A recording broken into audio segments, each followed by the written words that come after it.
Ito na siya, guys. Guys, mag-ano tayo, mag-ano tayo ng gusto. May gusto pa tao dito, no? Ayan. Ibang klase pala itong gulaman. Hindi pala ito yung gulaman na inaano sa atin, sa amin pa, no?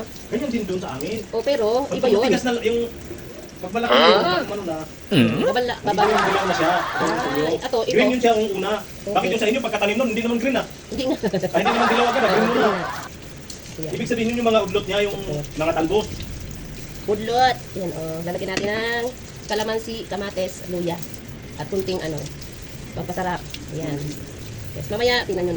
Bubusan lang natin ito ng, balian lang ng tubig. Ayan na siya, guys. Kinamay ko na yan, guys, kasi kami lang naman ang kakain. Saka dagdag lasa din yan. Joke lang. Ayan, so ayan na, guys. Paghalu-haluin lang ang sibuyas, luya, asin, kunting bitchin, kalamansi, suka, ayan, at sili, ayan. Ayan po sa iyong panlasa. So, ayan, guys. Di natin kailangan maggamit ng strainer. Halo-haluin lang, guys. Ayan, tapos na yan, guys. Sarap. Tikman nyo rin. Ayan sa inyong panlasa. So, ano, guys? Ito na siya, guys.